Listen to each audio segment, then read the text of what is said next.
Yeah, I'm properly hooked down on every level. I'm gonna let you start. No problem. Nu får man upp den här nu får man upp den här livestreamen. Att man går in på Vegas Facebook-sida. Okej. Så där är det livestream. Ja.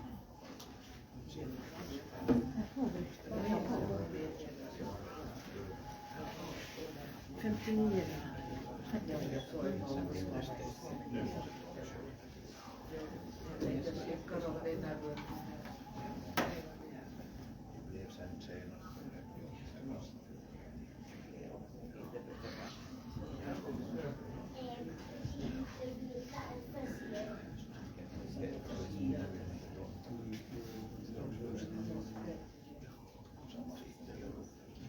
Hej bästa vänner av Maritim perspektiv. Vad trevligt att så många har kommit idag. Jag ska inte orda något desto mer här idag för att idag får vi upprepa mig här. Vi har Dr. Damian Shiels här som kommer att berätta om tidiga emigranter, finska sjömän i det amerikanska inbördeskriget 61-65. Men jag gör så att du får presentera dig själv och vi har beslutat då att den här föreläsningen går på engelska men att PowerPointen, eller materialet som visas är på svenska. Och man får säkert fråga på svenska om man har några frågor sedan. Men vi börjar på. Varsågod. Hej, ursäkta för att tala på engelska. Min svenska är jättedålig. I should say the presentation is in English as well, but I will give it to you in Swedish if you want it to. I have some of the slides in Swedish. Hopefully you can hear me. I'm just going to put this a bit closer. Okay, thanks. Great. Okay, I'll take it slowly enough. I want to just talk about, I work on a project that's based, even though I live here now, I work technically in England, the wonders of the internet. And I'm working on a project called the Civil War Blue Jackets project that is looking at sailors in the American Civil War, ordinary seamen. And it's a UK university, it's called the AHRC grant. We got 3 years of funding to do research to look at all the tens of thousands of ordinary sailors who served in the Civil War. So American-born, African-American, former slaves were in it, and lots of European sailors. And it's a project I work with Northumbria University, who lead it. Sheffield University in England are another one of the partners, and there's different partners around Europe and in the United States. And it's a joint project between historians and information scientists who work on computers. And what we are doing, and I manage this element, is we do this thing called crowdsourcing. So we get volunteers to go online and transcribe, to write down what these original documents say. And we're using that to train computers to automatically read these 19th century sailors' documents. So if you are interested, it's a site called Zooniverse. It's where we run it, where you can actually undertake work in the project. At the moment, and I'll show you what they do in a minute, we have about 2,200 people around the world who volunteer on this project, who look at these sheets and then enter the data. And so it's the second phase now. The first phase of it, we used what they transcribed to train the computer to automatically read these documents. And the second phase, the computer is reading them and then people are checking to see if the computer is right or not, which is what we're there doing at the moment. And it's a new way of letting people work on history projects where they get to help create new knowledge. So our 2,200 volunteers have put in over 250,000 entries over the last 2 years. So it's one of the biggest projects like this that's ever been undertaken. And I will be getting to the Finns in a minute. And there's an obvious reason why The Finns are one of our case studies. It's because my other half, Sarah, is from Jakobstad, so I've had an interest in Finnish history for a long time. I spend a lot of time doing Irish people in the Civil War, but the Finns are one of the case study groups that we're looking at because of these connections. And I will just walk over here to point out some of what we are looking at. So every 3 months in US ships during the American Civil War, in order to pay the men, they had to produce a list of every man who was on a vessel. And they recorded huge amounts of information. So their names, when they joined the Navy, where they joined the Navy from, how long they joined for, where they came from if it wasn't from another ship, what rank they were, what rating, which is very important for Finnish sailors in particular, where they were born, what state in the United States they were a citizen of, and then a personal description of them, their age, what job they had done before they joined the Navy, and all this information about their height. It even records things, and I will talk about it in a few minutes, about tattoos on their bodies. So what it does for all these sailors is gives an incredible amount of information that you can use, both people who are interested in finding out about Finns or Irish or African Americans who served, but also it means you can start to analyze groups of sailors, like, say, Finns, and start to ask questions about who are the Finns who were enlisted in the Navy at this time. And I use this example because this is one of the few sheets that actually has 2 Finnish sailors on it. It's from this gunboat, the Commodore Perry. And you can see here, maybe you can't see, it's pretty small, but Gustav Andersson, it says he's from Helsingfors, Finland. All right, and it gives you the details of him. And then right down the bottom is a guy called Hans Haber, and which is more common, it just says Finland. Right, so it's giving you all this sort of information to look at. So at the start of the project, we asked people to go through this and go, write all these people's names down. What does it say? And now it's people are just checking. The computer is reading them and people are checking it. So I wanted to just give you some of that background as to what the project was about. And one of the reasons the Civil War is quite interesting to look at is because of the number of sailors that they had. So for anyone who doesn't know, the American Civil War started in 1861 when a number of southern states, 11, seceded, left the Union of the United States over the issue of slavery and whether slavery would go further west or not. And it caused the Civil War. And the United States side, the Union side, the northern side, developed a strategy to win the war, and it did in the end win the war, and it's often called Scott's Great Snake, and it relied, because he was the man who came up with it, and the strategy was to blockade Confederate ports. So use the Navy to stop the South from getting supplies in and cotton out. Cotton was the big export. And also to cut the Confederacy in two on the Mississippi River. So the head of the snake is going up the Mississippi River. But in order to do that, the Navy had to get much bigger. So at the start of the war, the US Navy only had 7,500 men and 42 vessels. By 1865, they had 118,000 men. So they needed a huge recruitment drive, and there was numbers of ways they did this, and one of them was they tried to attract European professional sailors into their navy. And that's where the Finns come into it. The different areas that they operated in, they set up blockading squadrons, so these ships that had to block the ports. And there were the North Atlantic blockading squadron was in about this position off the coast of Virginia and North Carolina.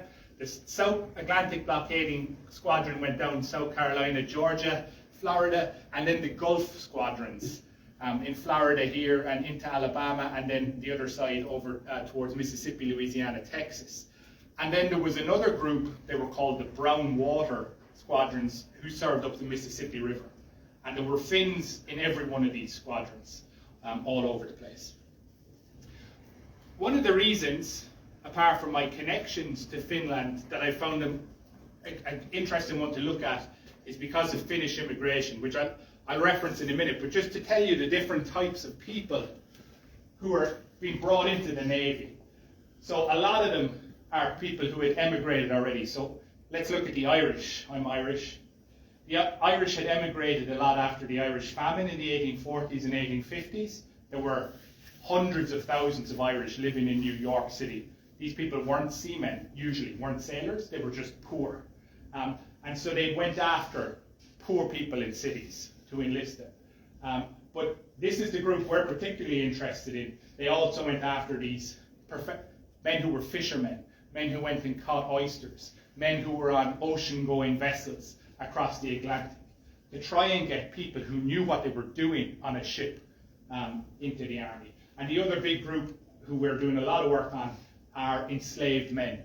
So they literally, a Union ship would go up the Mississippi, they would pass a plantation that had enslaved African Americans on it, and they would enlist the African American men into the Navy. So you get a very early record of some of the African American men who were serving there. This is a hospital ticket. It was a document that they produced when a sailor had to go into hospital, and this is for a Finnish man as well, Isaac Brown from Uleåborg, and it lists things like the clothing he had on it, why he was there. He had received a gunshot wound, where he had received it, off Grand Gulf on the Mississippi River in 1863. Okay, so it gives you this is the huge amount of detail. And when our project is finished, you'll be able to put in Isaac Brown, for example, and it will link to all the different documents. That's what we hope, so that people can find out more about them. But as I was saying, one of the things that makes the Finns a very good group to look at is because, and I'm sure you know this because we're in the big emigration area from Finland, the American Civil War of the 1860s happens before major Finnish emigration to America. The Great Migration period, and I'm sure most of you have family who went to America or came back, most of them left between the 1870s and the 1930s, with about 300,000 having gone by 1914. So there are really low numbers of Finns in America in the 1860s. You can see the numbers I have there. 65 people out of 23.5 million in 1850 were recorded as being born in Finland, and only around 165 by 1860. All right, so you can see that you're looking at a group that is easy to separate in the 1860s because there hasn't been big migration. That's just a map showing some of the areas where particularly Finland's Svensk moved through during the period. So far, and we're really only starting, we've identified 154 different Finnish-born men in the United States Navy. So if you compare the 1860 census, which has 165 Finnish people in all of America, we already have over 150 Finnish men who were in the American Navy from 1861 to 1865. So it shows you what you would think are professional seamen who are being pulled in. And everybody who studies Finnish emigration knows that the period before the 1870s, it's well known that it's Finnish sailors.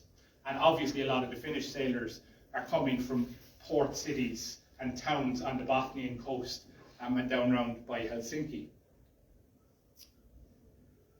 Okay, so I was mentioning that we are looking at these muster rolls, but what's so interesting about the Civil War, and I'll be talking about it in relation to some of the Finnish sailors in a little while, is that the American Civil War created millions and millions and millions of records.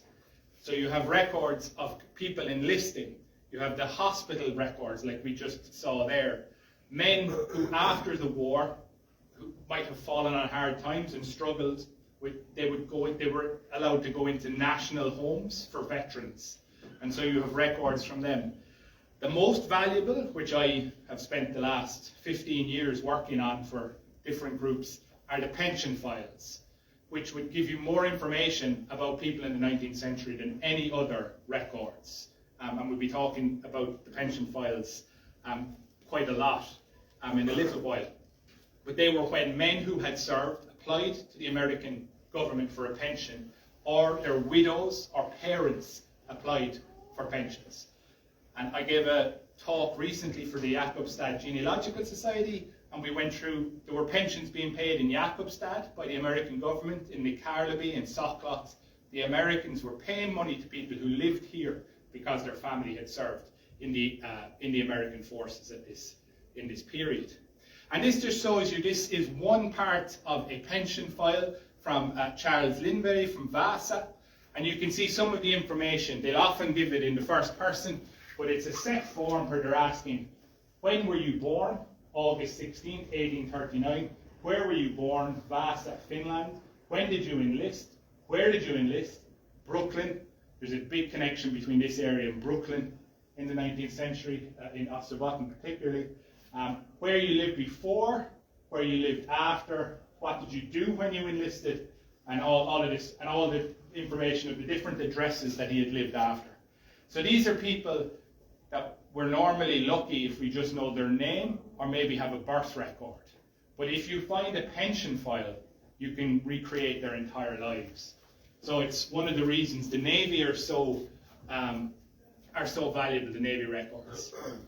And most of the Navy records, most of everything I've listed there, have all been digitized and are available online. So that's one of the things that makes them very, very useful when looking at the Navy. So as the project goes on, there are things we're hoping we should be able to do. So I told you there were 154 people identified as Finland, but only 14 of them have information to tell you where they come from. And that's the list there. You can see Uliaberg, Björneberg, and different locations. But most people, if they said it at all, would just say Finland. And you have a problem with Finland in this period when you're looking at America, because I found it, you come across Finns who are listed as Russians, because it's obviously part of Russia, and you get them who are listed as Sweden as well. Because most of these men, not all, but the vast majority of them are Swedish speakers. They're Finlandssvensk, most of these sailors are. And so that's more difficult. But the muster rolls that we're looking at do often say where in a country someone is from. And when we get all of that information together, we're hoping that we'll have an awful lot more detail about where exactly these people are from. And most of the information we have here comes from pension files. Most of it is where they said they were from on a pension file. But when you get all this information about them, you can start to ask, well, were all these Finns professional seamen or not? And so you can start to analyze what they said their jobs were when they enlisted.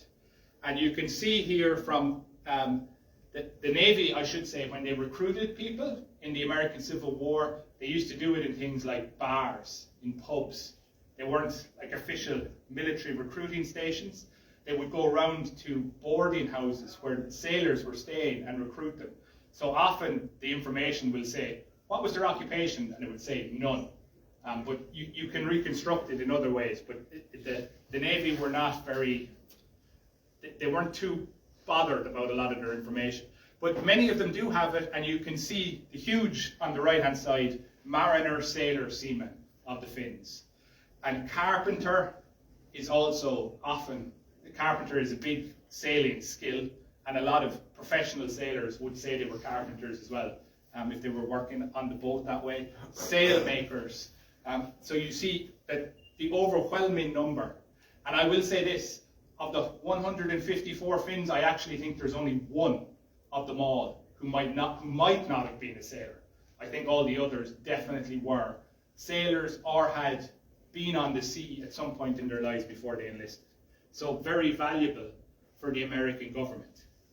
The American government actually at one point tried to recruit sailors directly from the port of Hamburg in Germany, and they asked for English speakers, and they wanted Nordic people particularly, but to try and get them to come over to America to fight in the war. You can track it too by the rank they were given when they enlisted. If you had no Navy experience, if you were like me, I can barely tell a boat when it's in the water. I know nothing about boats. Okay, if you had no experience in the Navy, you were called something a landsman. That was somebody who had never been on the sea, and they gave those guys that rank. If you had a bit of experience on these steam vessels, you might get the rank of fireman, putting coal into the engine. And then after that, if you had anything up to 2 years experience on the sea, they would give you a rating of ordinary seaman. And if you had over 2 years time spent on the sea, they would give you the rank of seaman. And this is the ranks that they gave to the Finns, and you can see 117 of them we know had more than 2 years maritime experience before they enlist. Okay? So this is something we hope we can do with like Swedes and Danes and Germans as well, but the Finns are particularly interesting because of what we know about Finnish immigration.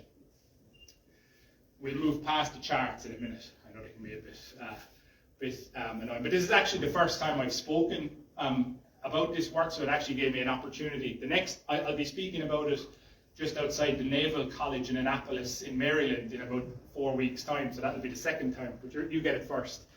So I produced these charts for it. But one of the other interesting things that we can look at is when these Finnish men are enlisting. And you can't read it here, but this is every month of the American Civil War from 1861 to 1865.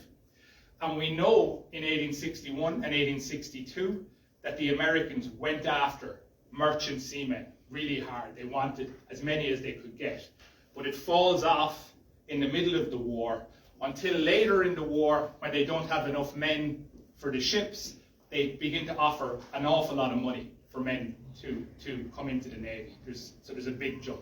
And if you look at at the same time, any man who was serving in the US Army who could prove they had naval experience was allowed to transfer it at the end of the war, which was a good thing because if you were in the Army, you had a much higher chance of getting killed than if you were in the Navy. So a lot of Finnish sailors who were in the Army went, oh no, I'm a sailor, I could go there, I don't want to fight at Gettysburg and these type of places.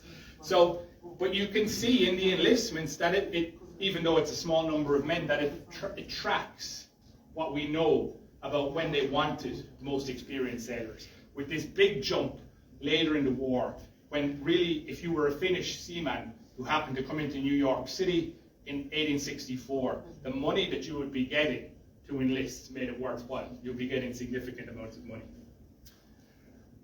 Again, where they enter, it follows, so we know that 35% of all the men in the Navy were recruited in New York, and you can see a huge number of the Finns are coming into New York Harbor because New York and Brooklyn had big connections with Finland even already at this period, and with Sweden. But Brooklyn and New York is where most of them are enlisting, followed by Boston, right? So it's where most of these foreign sailors were coming in, is where they were being enlisted. And women who ran Navy boarding houses, so if you were a sailor and you were staying in New York for 2 or 3 days in between, you would stay at a sailor's boarding house. The United States Navy paid money to the women who ran those houses to try and encourage the men to enlist in the Navy. Okay, so there was all these incentives to try and get them to enlist. Oh, sorry. I jumped to the end. We'll go back.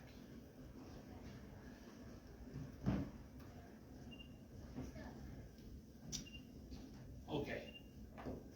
Right, to move into some of the more interesting information, I think maybe from your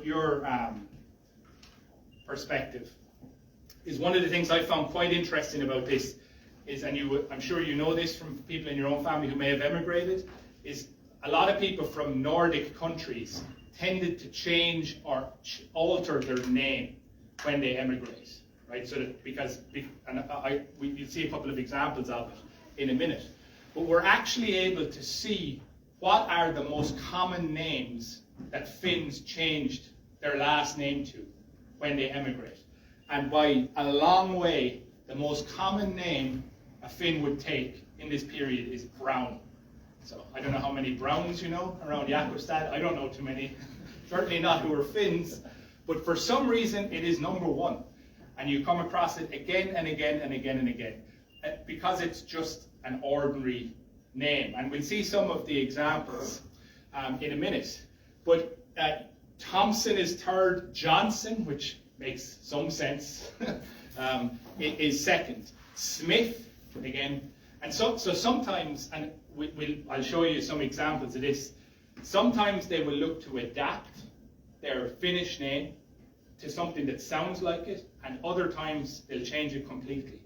Sometimes you might find someone called Johnson and think, well, maybe their name was Jonsson or something, but it might not have been. There seems to have been an awful lot of differences. And here are some quotes relating to men, and this is why the pension files are so incredible. Because they were looking for money from the American government, or their families were, they had to explain to the Americans why the guy who is called John Brown is actually Gustav Höglund. And so they tell you how they choose their names. And we'll be looking in a bit more detail at Gustav Höglund because he is from here. But he tells his story there that in 1861 he was on an English ship. And I always said you can't trust the English, they're desperate. But on an English ship, and he was on his way serving on the crew of the Great Western, and the captain said, nobody in America will be able to understand that name, take this name. And so he becomes William Brown for years in American service. He just keeps the name. William Grönrös, he changes his name to Ross, which at least you can tell, and there's a couple of Rosses. And he spent 20 or 30 years with the name William Ross in America. This is a case I'll be talking about a little later, but this is a Finn from Uleåborg whose daughter was born in America, couldn't speak Finnish or Swedish, and was trying to explain the name changes. And she goes into a lot of detail about it. Some of his countrymen, this is in Chicago, knew that he had another name in the old country, and she knew that it was common for Scandinavians and Finlanders to change their name. But just for example, her mother, who was Norwegian, she took the name Peterson, but her name wasn't Peterson or Pettersson. It wasn't. It was a different name and she took it. And unfortunately, she says, then I had it explained to me, the reason, the process, but I can scarcely give it in a way to make it intelligible. That it was too complicated for me to explain to you here as to how they chose their names. But it's quite interesting because it means that I have a lot of Finnish pensions, and all I know about them is that they call themselves Brown. And if they didn't have to say to the American government what their original name was, they don't say it. So you're left, and it would need somebody from Finland who would know if they had a birth date or something that they would be able to check to see a potential match. But it can make them very difficult to trace. One of the other questions they asked, and we've already seen from the muster sheets that they were all seamen. Yeah? Didn't immigrants that came through Ellis Island have a problem with pronunciation of their names, so the custom official just wrote a name for it? Yeah, that gets said a lot with Irish too, and it does happen a bit. So Ellis Island doesn't open until the late 1890s. All right. In middle 1890s. So yeah, and there's a kind of a tradition that people had their names changed by other people, but more often than not, well, there were two things. People in the 19th century tended not to care what people called them. My name is spelled wrong on everything I have. My bank spells my name wrong all the time, and I get upset about it. But people then didn't. If you look at because a lot of them aren't literate, and a lot of these people they can't read or write in English either. And so it doesn't matter to them. People aren't as used, I suppose, to governments writing your name down. If you're an ordinary person, you don't often come across that. And so they didn't mind so much how they wrote it down. But a lot of the time what they would do is they would write down what they hear. So you're writing that. So you saw that's Grönrös there, or the way they wrote down whatever when he said that. So you do get that change a lot. So it seems to be when they want to pick a name that still sounds a bit Nordic, they might go for something like Johnson or Peterson, or they just change it to Brown or Smith. So there's a lot of different reasons, but that is one of them. But some of these guys talk about when they're asked, what did you do before you were in the Navy, and you begin to see how some of these men from around these areas have been at sea for a huge amount of time. Francis Brown from Björneberg lived on shipboard. William Brown, I don't know what surname Shellman might be. I don't know if any of you might have any thoughts on that. I haven't, but anyway, that was what he said his real name was. At sea since boyhood. Otto Gears, who is John Brown, he was in the merchant service ever since his parents died. And Frederick Lendman, 15 years before the war he was there, but followed the sea. So that was the term that they would often say, I followed the sea, during these different periods. Okay, just to talk about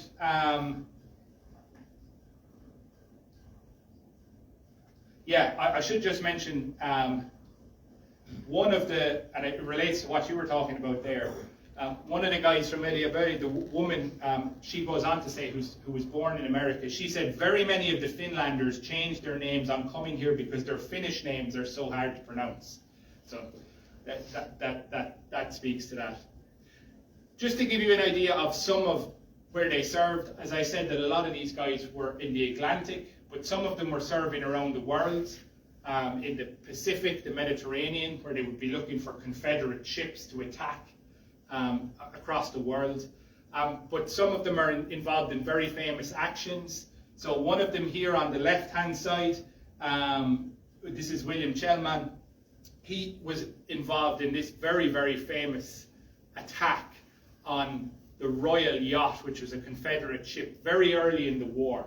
So it got a lot of attention. They drew pictures of it, where a boarding party of men on a boat came in off the USS Santee and destroyed it. And he was one of the men on that boat, the Finnish guy, and he got shot in the arm during that, and he got a pension afterwards. This is another very famous incident that happened on the Mississippi River and one of its tributaries, where a ship called the USS Indianola was attacked by another ship that had been a US ship but had been captured by the Confederates, and they rammed it. And he was captured. Sorry, this is William Shellman, sorry, on the right-hand side. The other man was Brown. Isaac Brown was on the ship on the left. So yeah, Shellman was actually captured as a result of this ship being taken and was sent to Confederate prison. And interestingly, this Finnish sailor had been in the US Navy for a few years. He's taken prisoner by the Confederates, and then after that he decides to enlist in the army because of the amount of money that there is in it. And it's said that when he joined that regiment, he was so unfamiliar with the English language that he couldn't give them the details of it. So it's interesting to think that just because he had been serving on English-speaking ships for years, but probably only knew enough English that he knew what he was doing on the ship. So when it came to in the army, he couldn't even remember the actual number of the regiment he was in, the proper number of the regiment. So you can see how they were real international ships, so they just knew what their role was and what they were told in many cases. Okay? The claimant is a Finlander and was almost totally ignorant of the English language. All right? So what do these guys do after service? Again, there's no prizes for guessing what a lot of them did. One of the interesting things that we're going to do with the project is try and link pension files, but it's very, very hard to find pensions for Finnish sailors. And it's something I've seen for a lot of professional European seamen.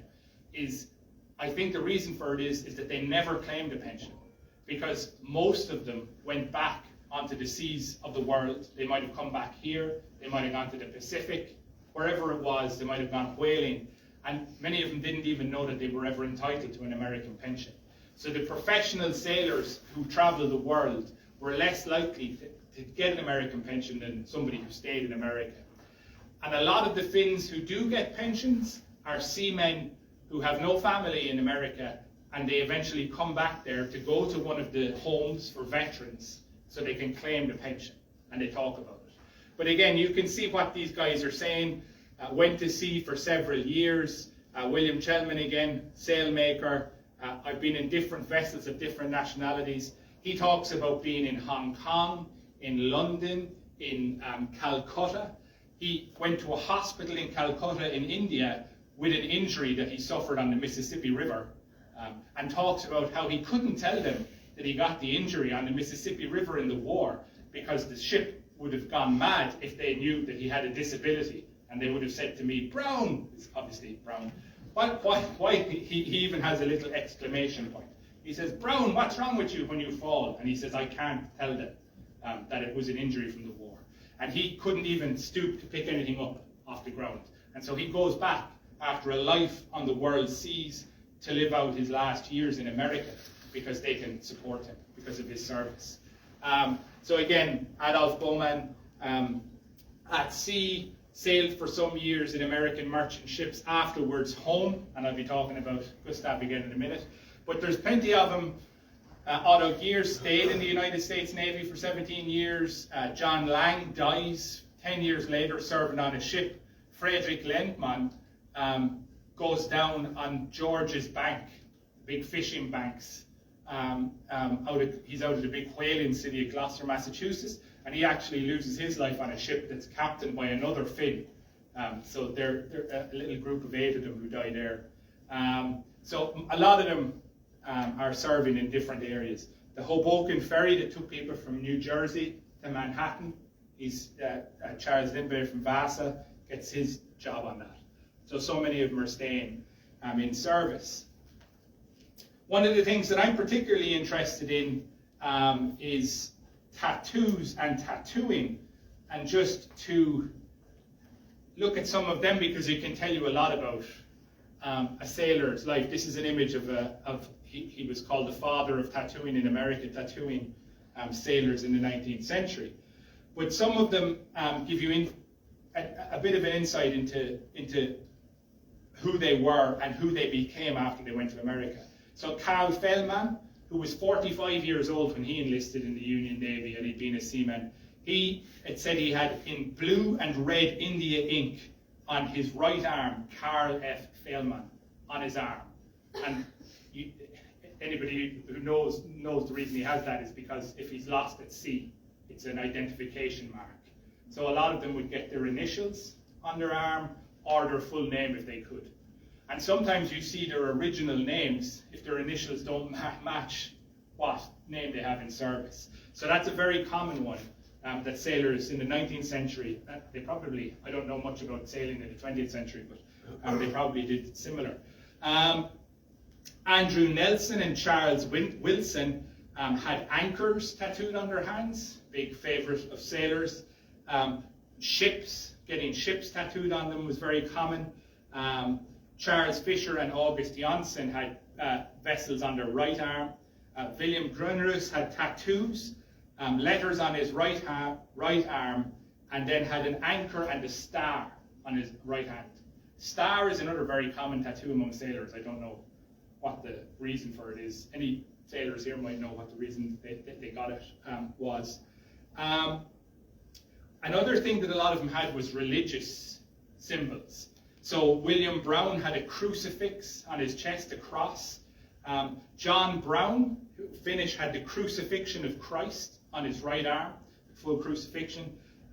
Frank Simberman had Adam and Eve from the Bible on his arm.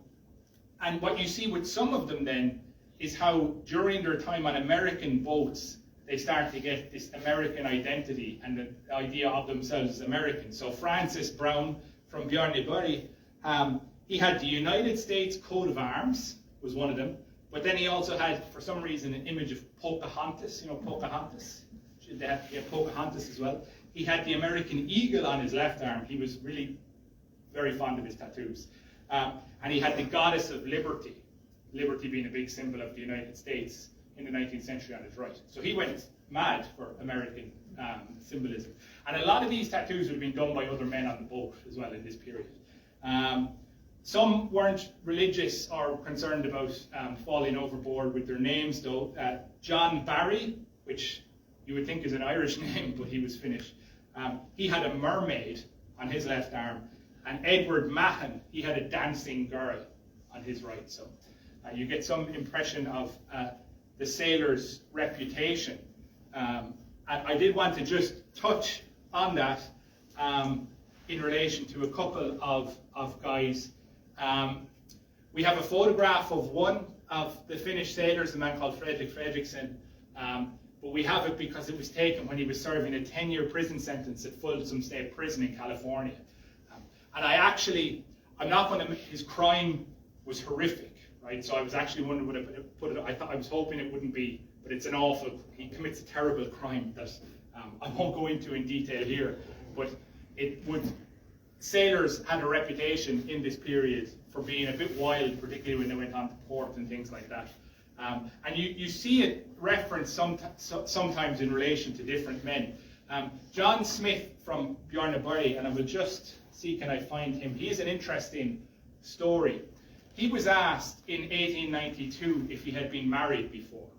And he said then that he had married a woman called Susan Van de Veer in Philadelphia in 1863. But he said then, I was first married in Finland and my first wife died there. The name of my first wife was Henrike Grenlund, was her maiden name, and she died in November 1849. She died and was buried in Finland. And he said they'd been married in Björneborg in 1847. They asked him if he had any children. This is in 1892. I have one son, but I don't know whether he is living or dead. The last I knew of him was in Björneborg, and that was in the year 1881. And when he was asked again in 1898 if he had any children, he said none. So I don't know, does he know if his son is dead, or has he just lost all contact with them? But really there is a thing about these guys leave a lot of the time and they're gone on the world's oceans for years and years, and some come back, a lot don't, and go to different places around the world. I want to talk about the case of Elias Rattila in Uleåborg. I think it should be the next slide, yeah. We actually have a letter on the file that he sent from Uleåborg when he went back. So this is the man, he had lived for years in Chicago after the war. He had married the Norwegian woman, had 2 children born in the United States, but then decided they had problems in their marriage, and he decided he was going to come back to Finland. And he never saw the children again, and he sent one letter to them. And this was the letter that the children then give in to the pension bureau. But his daughter in 1909, her name was Elizabeth Parks, she talks about him and she gives a really good account. She said he had been in the Navy since he was 14 years old. He returned to Finland in 1895 and remained there until he died. He could not write English, and I could not read his Finnish writing, so I kept track of him through Captain Gustav. I'll destroy it. Well, she called him Lukino, but it's Lukinen. That's definitely the wrong pronunciation. You probably know what I'm trying to say. And this Finn called Lukinen, who was a Finnish captain, had been called Lund in America. So that was what he changed his name to. So it still sounds Nordic. She said that her father sent this letter, soon after he reached Finland, and that was the only letter they ever had from him. But Captain Lund used to write. He lived with Captain Lund in Uleåborg, and he used to write letters telling them how he was getting on and things like that. And the letter, part of it says, I arrived here on the 27th of October with Gustav Lund, or Captain Lukinen, as he is called here. My health is good, I am well and in good spirits. It took me 20 days from Chicago to Uleåborg, in some respects a short journey for this time of the year. It is such a long time since I left the fatherland that nobody knows me here. And she actually, to identify him, had a photograph that she gave to the pension people so that they could ask other people if they knew who this guy was. Did you know this man? And it's quite interesting what they say, because he had originally served in an infantry regiment in the Civil War in Illinois.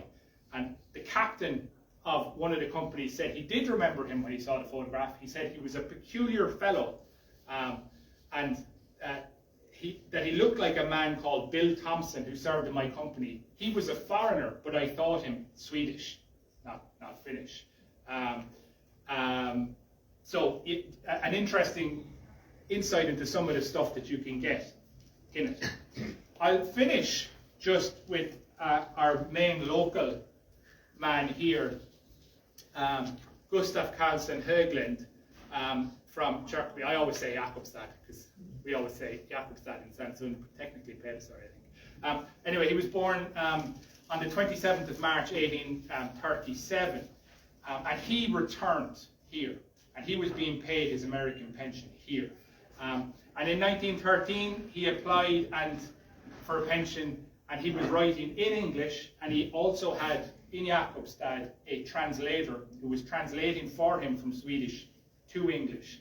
So because the US Pension Bureau would not accept a foreign document, the letter I just showed you there has an English translation immediately after it, because the Bureau aren't going to go off and find a translator themselves. You have to do that yourself if you wanted to show it. But Gustav said, I have never been at school and I have not learned writing.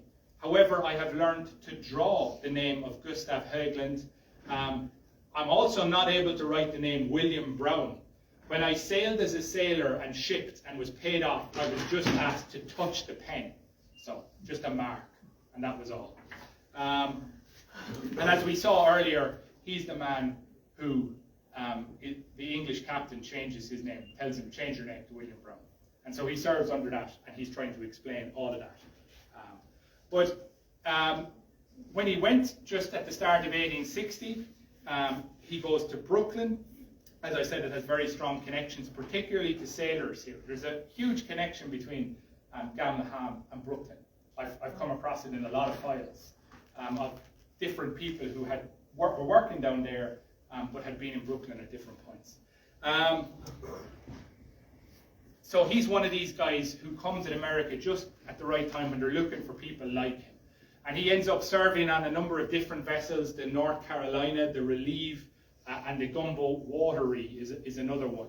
And that's the Watery, which he spent most of his time on. And he talks about them just after the American Civil War when they were serving off the coast of Peru. He said the SS Watery was the first ship that came into the Peruvian dry dock at Callao, and when the ship was in harbour, Spanish frigates arrived and cannonaded the town but were unsuccessful and had to retreat. He talks about the Spanish bombing Peru, so he's seen that as part of the US Navy. He goes on, this is in 1911, again from Jakobstad. He said, in my service in the US Navy, I had no middle name, and I could not write my own name when I enlisted. The first ship I joined was the store ship Relief, and I sailed on the coast of the southern states in the West Indies for 2 years. Then I was in the bark rigged gunboat, I can't remember the name, and left Boston, but we lost our foremast and had to go back to Philadelphia, where I was on the gunboat Watery. And we sailed through the Straits of Magellan, to Valparaiso, Callao, San Francisco, and different places on the Pacific coast until February 1867, when I was discharged. We never made any captures and we had no prize money. You got prize money if you captured an enemy vessel.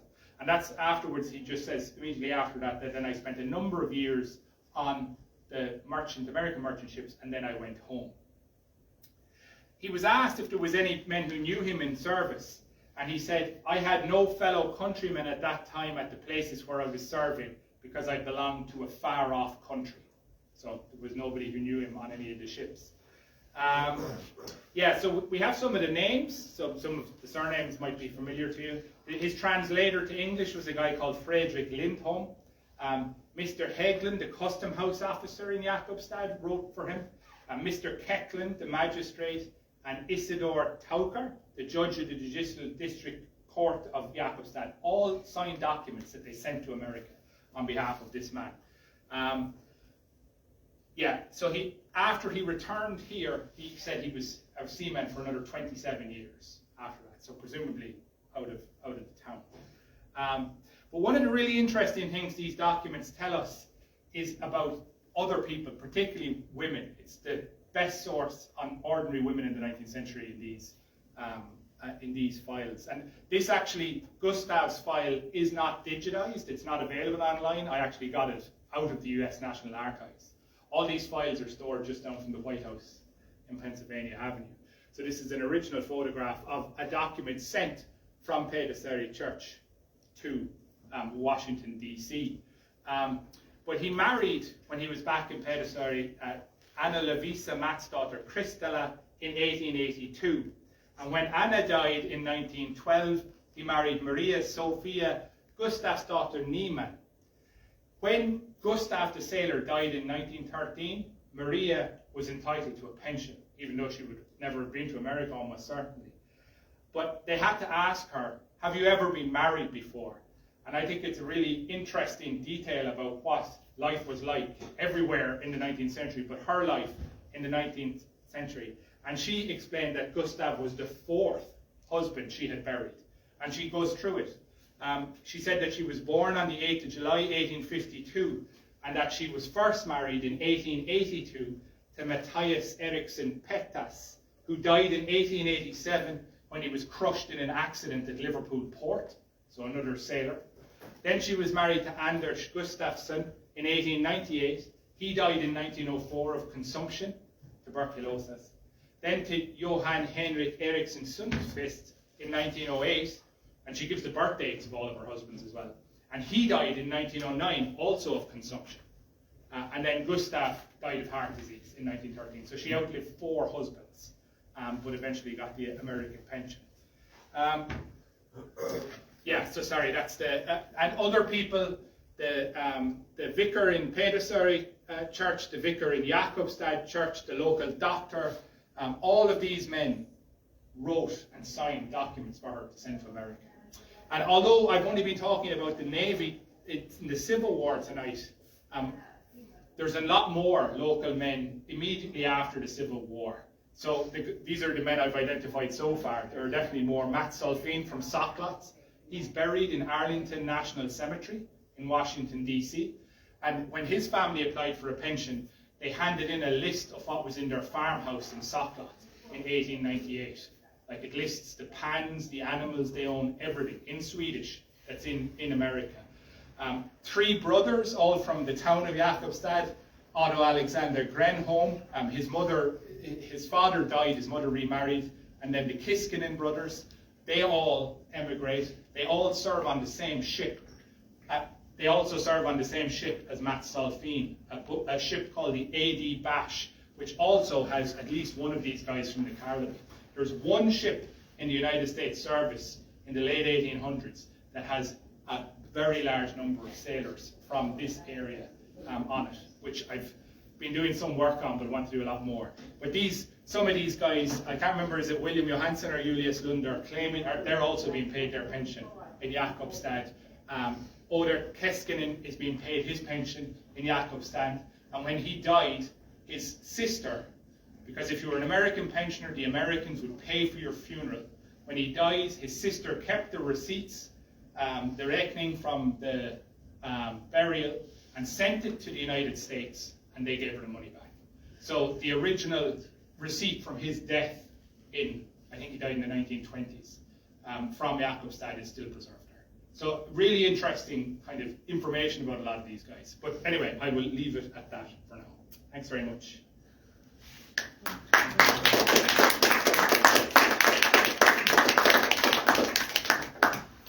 Det här var ju jätteintressant. Det här var för mig alldeles ny information. I never heard anything about this. I know we have had the local sailors through centuries, but this was something really new. Men har ni några frågor nu åt det här föreläsaren som får ni? Clarification, you said died of consumption, that means tuberculosis. Mm-hmm. Okay. Yeah, exactly. Sorry. I thought it was alcohol. Oh, no. Well, of course it could have. That was probably a problem for a lot of them. No, yeah. And you see it all the time from there. You see a lot of the diseases that they all list are very similar. The guys, sorry, excuse me. They are very similar. That you get a lot of. Why is the name escaping me in English now? I've read it about 5 million times. Where your joints swell from exposure and the sea and things. They all have that. It makes it very difficult to move and everything. But, Arthrosis. No, it's similar to that. Rheumatism? Rheumatism, yes, yes, exactly. But some of the information, like I'll just, like some of the detail they give, the Kiskinen, other Kiskinen there. So after he talks about getting all the rheumatisms because he's on, and he gets malaria and all of that. Then he was working for I can't remember, was it a Swedish or Norwegian painting company in Brooklyn? And he was painting up on the top floor of a building, and the ladder broke, and it broke his leg, and he had to go to the Swedish hospital in Brooklyn. And then he came back here and he got a job down in Gamleham, and he was tarring a boat, you know, and they talk about the detail that they give. He said he was tarring the boat, and it was coming into winter, and as he was brushing the tar on, the tar got thick because of the cold weather. I don't know, it's never cold here, but it caused the tar to go thick, and it sprained his wrist, and he couldn't use his wrist properly after it. And he talks about all of this, and then the shipbuilders down in Gamleham are saying, yes, this happened on this date, and yes, I knew him in Brooklyn on this date when this happened. We were together in Brooklyn. And so you see, you begin, because they're talking about everything that's wrong with them, you begin to see all the connections that obviously Jakobstad had with, for example, Brooklyn shipbuilding and shipwork and stuff like that. Yeah. Sorry, that wasn't your question. We need to have an exhibition in Gamleham with the connection to Brooklyn. Yeah. It's really interesting. Yeah. Because there are people married in the Swedish church in Brooklyn and things like that, and there's a Finnish Sailors home there. I actually married there. In Brooklyn? Yes. Really? Keeping the tradition of Scandinavian immigrant church. Okay. Well, I have a couple of people who in the early 20th century who were saying they're married there too, so it's good the tradition keeps going. Yeah. So, yeah. Okay, I think I will put up your web addresses on Vega's Facebook Perfect. page, so you can go and check more from the website. Yeah. Yes. Cool. And in the invitation on Facebook, I wrote about you a little bit, what you have been doing. But you could please... Sinä kan en engelska. Probably okay på svenska. Du kan berätta lite grann om dig själv, alltså vad annat du har forskat i och så här. Yeah, okay. Yeah. No. If you're not too sick of hearing about yeah. Cool. Ja, men berätta nu. Can you please tell now? Oh, now? Oh, sorry. Okay, yes. yeah. We can. That will be the end of the. Oh yeah, it's just about myself then. Yeah. So most of my work is on. Well, I could show you actually. This is I'm an archaeologist as well, so I do battlefield and conflict archaeology. But I actually spend most of my time working on the Irish for obvious reasons. So I have a book out on that. But I move back and forth. I'm only working on the. Oh yes, they're two of my books. They're big. They're bestsellers in Finland. So I excavate battlefields and things like that in Ireland, and do a lot of history work. And I've been doing some of it here. I was telling you earlier on. Some of you, if you're interested in it, your local connections to Irish people, if any of you know the English Park in Coppola, where they have the Royal Navy ship that they call English ship, and then you can go and see the grave of the English. Anyway, the number one guy on that, the guy who commanded that ship, was not English, he was Irish. Yeah. And he's from, actually just quite close to where I'm from. He was from Kerry. So I can give it to you if you want, there's a story map online about him. So his name is recorded, but some of those connections as well. So yeah, a bit of everything, history and archaeology. So, yeah. Where did you study, in Ireland or? I did archaeology in Cork, and then I did other stuff in England, Leicester and Northumbria University. So, that's what I was doing in Cork in the 1990s. Yeah. Okay, it's 7 o'clock, so I thank you very much, and we'll see us in January. Vi ses i januari. Då Då kommer Carola Sundqvist att berätta om kvinnor ombord. För kvinnorna var med, dels kaptenens hustrur och barn föddes ombord, och det intressanta var ju att en del barn fick namn efter städerna, så de kunde heta då typ, då kanske inte New York, men någonting. Alltså det finns familjer där barnen har namn efter de städer dit de var på väg eller där de var då barnen föddes. Så välkommen du då också och lyssna. Ja. Det här var nog jätteintressant, eller vad säger ni? Ja, och det här är lagts ut nu då, som sagt, på vår Facebook, så man kan när som helst gå in och titta på nytt om man vill återkalla vad som har blivit sagt.